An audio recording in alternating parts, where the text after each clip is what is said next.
Like, a lot of people underestimate or just overestimate what growth is supposed to look like. And honestly, that's quite wrong. And frankly, the fact that dude decides to come on and talk about the royal penis is clean, Your Highness. Welcome to the Breaktime Podcast, where I talk about love, sex, and relationships from a guy's perspective, as well as a bunch of other guy shit. The man on the mic is a man who likes his women the same exact way he likes his yogurt. He is also a man who may include jumping to conclusions to his cardio routine. It is none other than your tall, dark, and mildly handsome man, Sir Denver B. And I am here to set the record straight.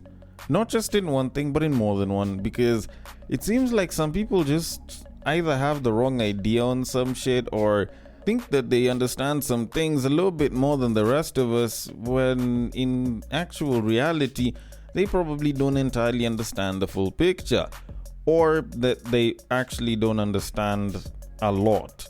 But this is something that I do aim to clear, because I want to set the record straight with a bunch of them. I want to set the record straight on a couple of things, and I intend on doing it all within this episode, which I hope you enjoy listening to. And should you like it, should you not like it, should you have a different form of feedback, or should you want to suggest a potential topic and or a potential guest that I can have on the podcast, then you can always slide into the DMs. The DMs are always open. The social media links are in the description.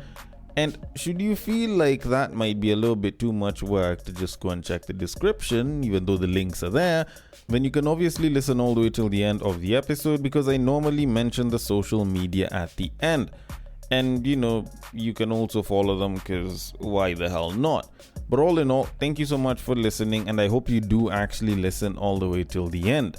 Now, I do need to get this show on the road, and I need to make sure that I set everything straight, at least as much as I possibly can in this episode. And I want to kick things off by setting the record straight on some person, an American, supposedly, allegedly. I don't think he's American, but he could be, who decided to hop online and claim that apparently we as Kenyans are lazy, and if we weren't so addicted to comfort and we probably put in the work, then we wouldn't complain about poverty and we'd actually be as successful as we want to be.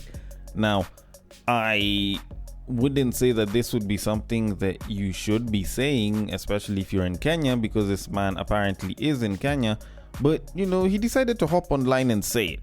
So before I lose my shit, I do want to at least let the clip play, then I can give my thoughts on it. So without further ado, dear Kenyans, let's just be honest, just for 1 second. Hear me out.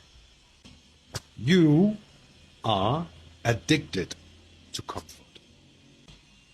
Problem is, comfort today means a harder tomorrow.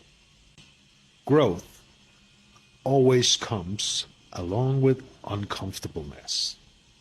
That's just how it is. When was the last time you chose growth instead of being comfortable? Okay. When was the last time that we were uncomfortable? And growth comes after comfort, and as Kenyans, apparently we're addicted to comfort. Interesting takes. It's just, while I may not necessarily disagree with every single thing that he was trying to say, I find it particularly weird that this man who is in Kenya has decided to speak on Kenya's culture of being addicted to laziness, yet he seems to be enjoying the country that has that as part of its culture. Like, it's a little bit weird. Now, granted, I'm not saying that what he said is true. Yes, there are some people that are a little bit lazy and are addicted to comfort, but it's not the reality for most Kenyans. Actually, a shit ton of Kenyans are very hardworking.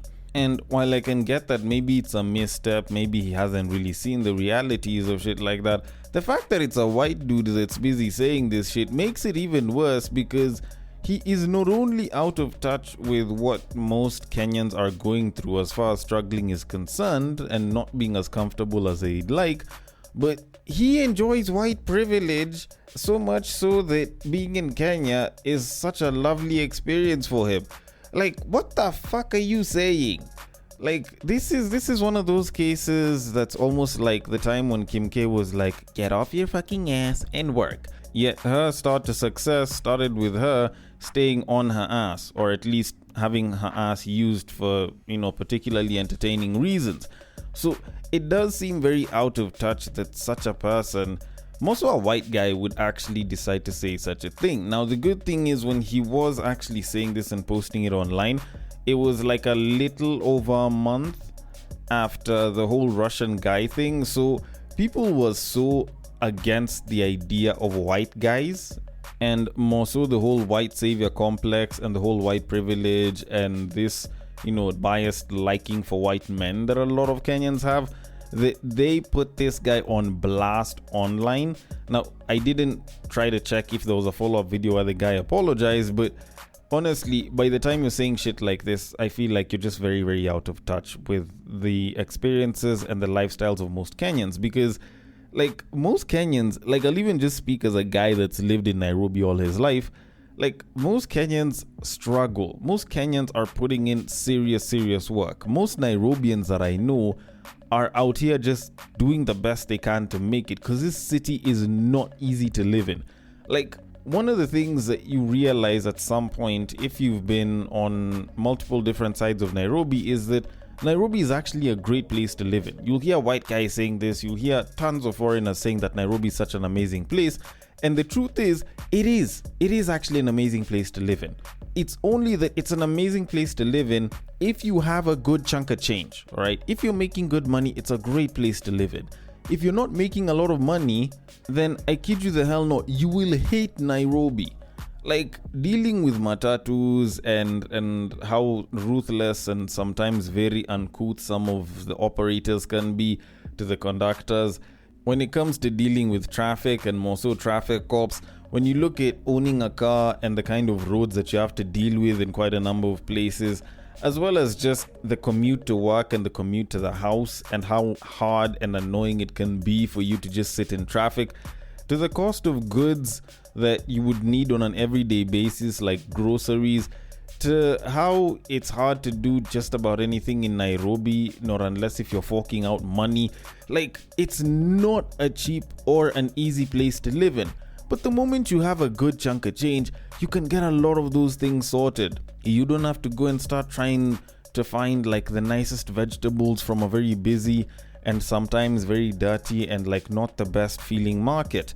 You can get them from a supermarket. You can buy your steak, depending on which cut you'd like. You don't just go and ask for just meat whenever you're going to buy and simply specify the weight. You can even specify the type of meat that you'd like, or at least like the specific cut. Like, you realize that Nairobi can be two different things to two different people, just based entirely off of how much someone makes, or how much disposable income each side has. And as a result of that, there's people that love Nairobi and there's people that hate Nairobi. Also, depending on which part of Nairobi you live in, you can like the place or you can not.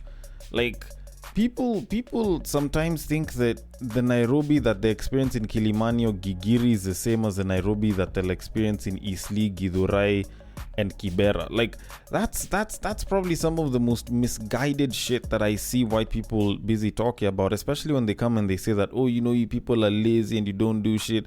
Come on, bruh. Like, it's wild that a white person, an American, would say such a thing, yet the reason that he's in this country like 8 to 9 times out of 10 is because he's a refugee from the economic hardships of his own. Like, what the fuck are you saying being in our country, busy saying, oh, you guys need to work harder, or you're addicted to comfort? You came because of that comfort. Like, fuck you saying. If we didn't have that comfort, we'd be you guys, and clearly you guys aren't that great. Also, I think a lot of people, not just this white guy, but I will say mainly directed to him, I think people oftentimes forget that growth isn't the same for everyone, just like success isn't the same for everyone. So it's not like everyone's trying to be a billionaire. It's not like everyone is perfectly fine doing 16-hour days, 80-hour weeks, just trying to become a billionaire. Yet, there's a much higher chance that you probably won't than you will. Like, there's a lot of people that will definitely find comfort and growth just by ensuring that they get a job, they have a car, they stay in a fairly decent place that's particularly safe, and they can get a babe and some kids. Like, for them, that's enough. That's, the kind of growth that they're looking at. There's people that look at growth as, them just progressing in life. So they go through school, they get a job, they get a babe, they get married, they have a couple of kids, and, they get to own a home and, have a nice, well, I'm not going to say white picket fence because we don't really have that here, but you just stay in a particularly decent place. Like, for some people, they are perfectly okay with that. They want the simple life. For other people, it can be, just enough that they can survive on a farm and they don't have to worry about traffic, and they can live out of town, or they can be working in town, but they live on a farm somewhere and it's incredibly peaceful. Like, a lot of people underestimate or just overestimate what growth is supposed to look like. And honestly, that's quite wrong. And frankly, the fact that dude decides to come on and talk about growth and the fact that we're addicted to comfort like that just shows how a lot of these guys think that they know what the problems are or what the problem is with Kenyans, yet they almost always have zero fucking clue what it is that Kenyans go through or what it is that we have as problems as far as being Kenyan goes.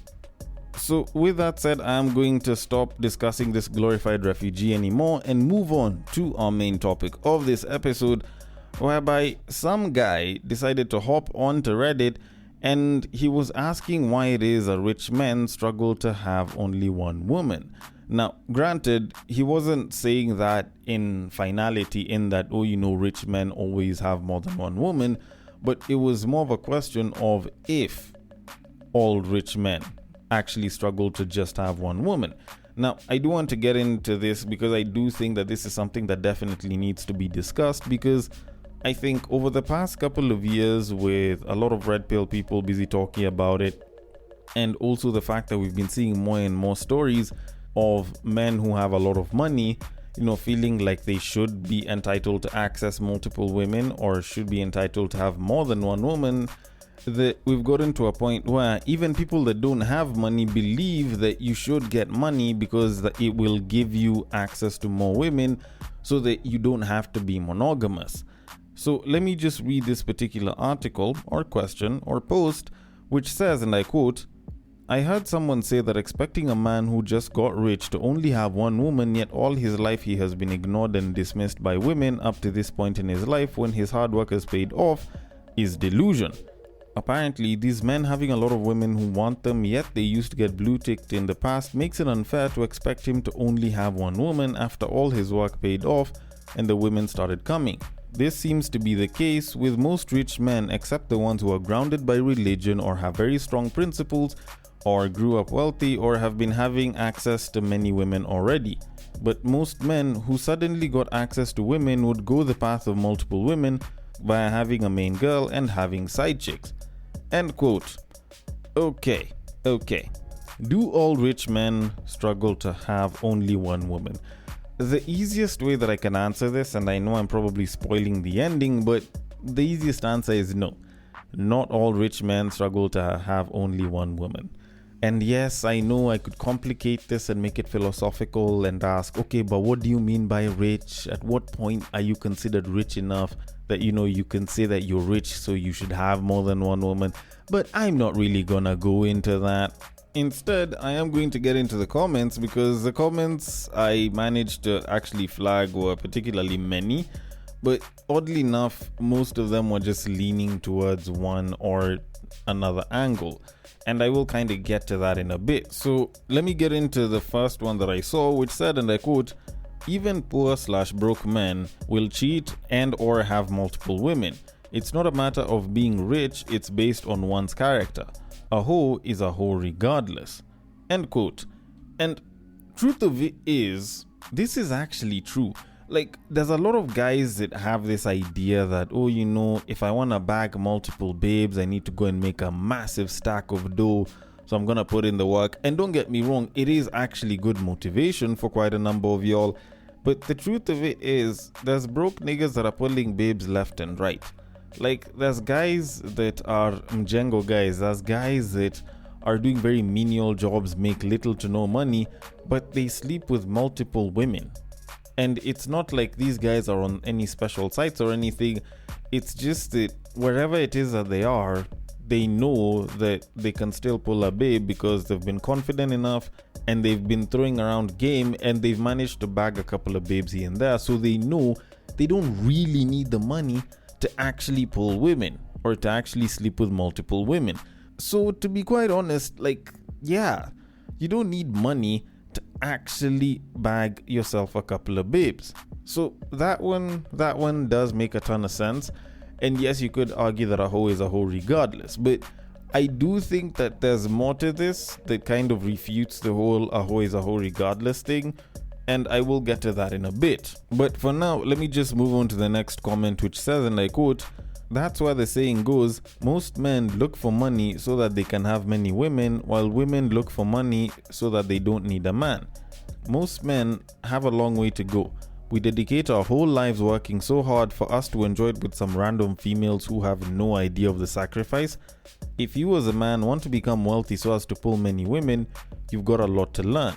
You are weak." End quote. Okay, now, can I say that you're weak? Personally, no. I think to some degree you can argue that it's vapid. I think to some degree you can argue that it's misguided. I think to some degree you can argue that it's not a great thing to look forward to, or to pretty much put in the work towards. But when you think about it, it's probably been one of the biggest motivators of our species, if not most species, as far as looking at males and actually trying to be better. Because you look at it, and y'all know I hate using these Animal Kingdom references that people like using, but I feel like it's a little bit appropriate. When you look at a lot of these cases where the male is trying to attract a female, regardless of which animal it is, like in a lot of cases you'll find that the male will try to do something to either show their dominance or to make themselves seem more appealing to the female. All right, human beings are rarely ever an exception to that, and you find that there's men who, because they didn't have any luck, just went ahead and continued trying to do grander and grander things because they were interested in attracting women with the least amount of effort put in. So when you kind of think about it, does that make them weak? No. I think it makes them motivated though. Like, it might not be the best motivator, and don't get me wrong, like, it's not like it's the best kind of thing to be chasing towards really, but as a motivator it's still particularly good when you kind of think about it. So respectfully, I'm just gonna have to disagree with what it is that dude is saying over here. Now, on to the next comment, which states, and I quote, "I see ladies saying broke men don't deserve to be in relationship, and if that's the game, then who are we to tell what rich men can do in regards to relationships? And who came up with the idea that you only have to have one man or one woman? I don't see why 3 or 4 people can't consensually be in a relationship. It's very possible for a person to actually love more than one person. Instead of cheating, why can't I have all of them as my partners? Logically, I don't see any issue. I'm not talking about cheating, I'm talking about having multiple people and they know about each other." End quote. Okay, now I'm not saying that this one's bad, and I don't think many people really would, or at least some liberal people probably wouldn't say that it's a bad thing. It's just, I feel like having such a thing being practiced by multiple people, like the vast majority of people, can be a recipe for a certain kind of chaos that I don't want to try and think through, because if I start getting into the nitty-gritties of that, I might end up needing an entire episode to break it down. Granted, when you look at the part where he mentioned that men, or at least broke men, are being told that they shouldn't deserve to be in relationships, and if a man becomes rich then you shouldn't police what it is that he does, it does kind of carry quite a bit of sense, and it is something that I've been speaking about quite a bit over the last 2+ years, where I've been complaining that the whole bit where guys are getting to a level where they're too broke to date is actually a recipe for disaster, even for the women that won't be dating those broke guys. And people haven't been taking it seriously, but this is a potential reality that a lot of people just haven't really thought of. And to speak on the last comment that I had, before I get into my thoughts on this, which said roughly about the same thing, the person said, and I quote, "The moment society ties a man's value to money, it forfeits the right to dictate what his success can access." End quote. And this, I guess, in a slightly less wisdom sounding way, is basically the same thing as the first bit of the previous comment. And I totally agree. Like, it's hard for people to be like, if you're a man and you don't have a lot of money, or if you're a man and you don't have money, then you have no business dating. Then now when you make money, when you make a shit ton of money, suddenly they're like, no. Don't have multiple, just have one woman, okay? Just have one woman. Like, it kind of seems a bit contradictory to some degree. And while I'm not saying that if you're a man with money, you should be getting multiple women, or you should be having multiple women, I do believe that the kind of society that a lot of us have created around ourselves, where you have to get money so that you can now start to lock in a mate and shit, is probably going to be creating a lot of the troubles that a lot of us are going to be facing, where someone is, for example, too broke to date, but now the moment they get money, suddenly they just don't want to date one person, or they just don't want to date you. So I do think that it is a problem that's been created by the society that we have right now. And I do think that the best way that we could fix it is, using the society that we have right now. But that's a discussion for a different time, okay? Now, truth of it is, I do agree with most of these comments, because most of them were busy talking about the fact that you don't need money for you to be pulling multiple women, or to have affairs, or to be with multiple women and not be monogamous. And that is true. That is quite true. And also, just because you're a rich man doesn't mean that all you're interested in is pussy. Like, for real, that's not the only thing that every rich man is interested in, although quite a number of them do tend to be quite interested in the opposite sex. But with that said, the part where the guy started off and he was busy talking about how, expecting a man who just got rich to only have one woman, yet all his life he's been ignored and dismissed, is basically delusion. I wouldn't say that it's delusion. Okay, it's very easy to see it as that, but truth of the matter is, that's literally not all that guys will be interested in. Like, not every guy is interested in basically getting back from that. And there is kind of an underlying thought process behind, the guy that got blue ticked, now he's made money, so he's gonna go after every single babe. Kind of makes sense, because when you think about it, this is almost like if you grew up without proper shoes kind of thing, and then you suddenly made a shit ton of money, you'd buy yourself a shit ton of shoes. It's kind of like that, in that a lot of these guys basically didn't have too much luck with babes. Probably the babes were looking down on those guys. Maybe they were short, maybe they didn't look all that great. So these guys they put in the work, they made the money, and now there's a lot of attention that's coming from the opposite sex. So they aren't used to having that kind of access to women and that much attention, and it's the attention that they've craved for such a long time. So yeah, they most probably would want to do that. And there's a lot of guys that would go for that, but it doesn't mean that it's going to affect every single guy. Also, it's not like all of that attention is usually great. A lot of times those babes either want to fleece the guy, sometimes it's gold diggers, sometimes it's just a case of doing it for a little bit. Then at some point you realize that it was all vapid and you decide to drop it, and you want to get something that's a little bit more settled. Like, you don't necessarily have to go into the whole delusion of, now I have money and I can probably get a bunch of women, and every rich man is going to do that. I don't think that it's completely delusional for you to want a rich man who can be monogamous. What I do think is delulu though is where this guy was making exceptions, where he's like, a rich man, except the ones who are, religiously grounded, or the ones that have always had wealth, or the ones that have always had access to women. Because like all of those exceptions, much as people might think that or those would make the men now when they're rich to be monogamous, are probably very, very deluded into thinking that those would stop a man from wanting to sleep with or, be with multiple women. Because the truth of it is, all three of those cases have had many men, and I even know quite a bunch of them, who have not been particularly monogamous. Like, we've seen cases before of church leaders or people that are very active in church and seem very religiously grounded, choosing to be with multiple women. We've seen instances of, very wealthy guys choosing to be with multiple women, but they end up staying in the relationship or the marriage with their partner because they need to maintain a particular facade or at least a particular image that is supposed to make the family look good. Then you also look at the guys that have had access to women for a long time.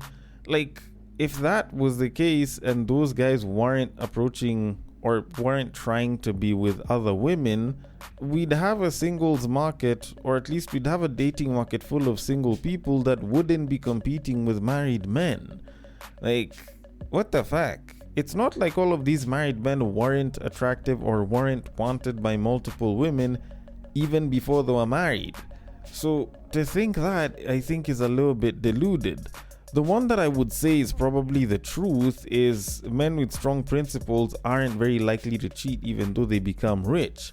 But as always, it'll depend on the principles and how strong you are, or at least how strongly you believe in those principles and hold on to them. So at least as far as the capability to be monogamous, I'd probably say that that's most people's best bet. Because it's either that or the man just has vices that aren't in any way related to that.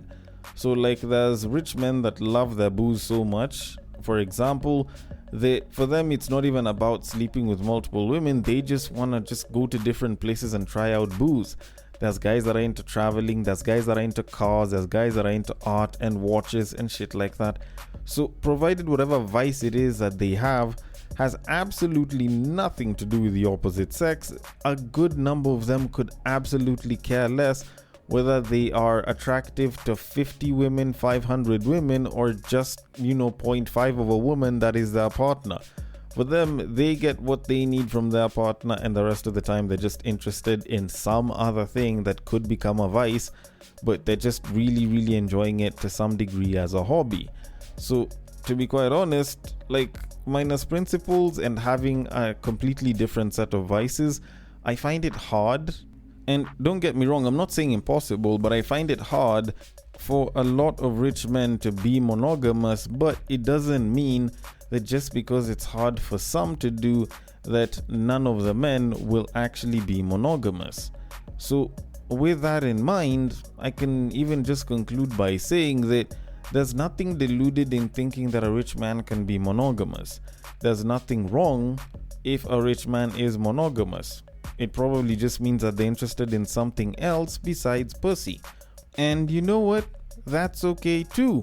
It doesn't happen to too many guys and you don't hear about it as often out here, but it is actually quite true.